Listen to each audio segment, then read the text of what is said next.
I'm Dr. Wissam. میرا نام وسام soccer ہے. میں ایک ڈاکٹر ہوں. اپنی کلینک پہنچنے کے لیے مجھے روزانہ 50 منٹ چلنا پڑتا ہے. To reach our clinic. 18 ماہ کی جنگ کے دوران غزہ کا طبی نظام بری طرح متاثر ہوا ہے. متعدد ہسپتال بند ہو چکے ہیں اور چھوٹے کلینکس کے لیے زندگیاں بچانے والا علاج مہیا کرانا مشکل ہوتا جا رہا ہے. ویٹنگ ایریا مریضوں سے بھر چکا ہے. یہاں بہت بھیڑ ہے اور ابھی صرف صبح کے 9:30 بجے ہیں. 9:30. گزشتہ ماہ جنگ بندی کا معاہدہ ختم ہونے کے بعد ڈاکٹر وسام اور ان کے ساتھ 3 دیگر ڈاکٹرز ایک دن میں تقریباً 400 مریض تک دیکھ لیتے ہیں. جنگ سے بچنے کے لیے ہزاروں افراد نے اس علاقے کا رخ کیا ہے. ہمارے زیادہ تر مریض بے گھر افراد ہیں. وہ شیلٹرز میں رہتے ہیں. بہت سے لوگ سڑکوں پر ٹینٹ میں رہتے ہیں. In the streets.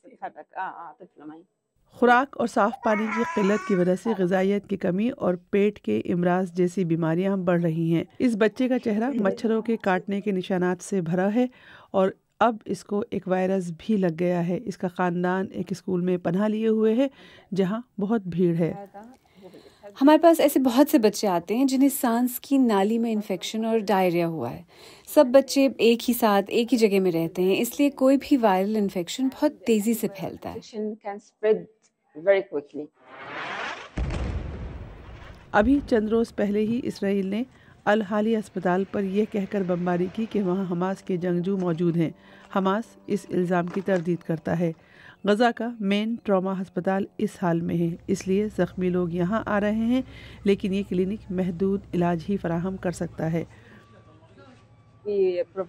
ہم ان کے زخموں کا علاج کرتے ہیں، فزیو تھراپی کرتے ہیں اور پین کلر دیتے ہیں. میرے پیر کے اوپری حصے پر فریکچر ہوا ہے. میں نے الشفا ہسپتال میں علاج شروع کیا تھا، پھر مجھے الہلی ہسپتال بھیج دیا گیا. اب اسے بھی بمباری سے تباہ کر دیا گیا ہے. میرے پاس بہت پیچیدہ قسم کی بیماریوں والے مریض بھی آتے ہیں. ہمیں نہیں معلوم کہ ہم انہیں کہاں ریفر کریں. اس ساری صورتحال کے دوران اسرائیل نے 1.5 ماہ قبل غزہ کے سارے داخلے بند کر دیے.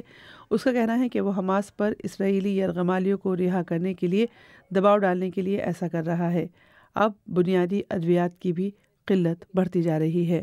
ہمارے پاس انسولین نہیں ہے. ہمارے پاس بخار کا علاج کرنے والی بنیادی دوائیں نہیں ہیں. کلینک میں لمبی ڈیوٹی کرنے کے بعد ڈاکٹر وسام کو گھر چل کر جانا پڑتا ہے. غزہ میں پیٹرول کی قلت کی وجہ سے کار چلانا مشکل ہے.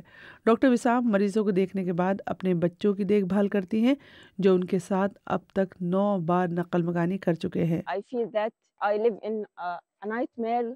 ہر دن ایک جدوجہد ہے.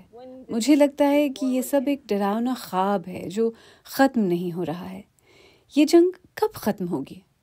فی الحال ان کے اس سوال کا کوئی جواب نہیں.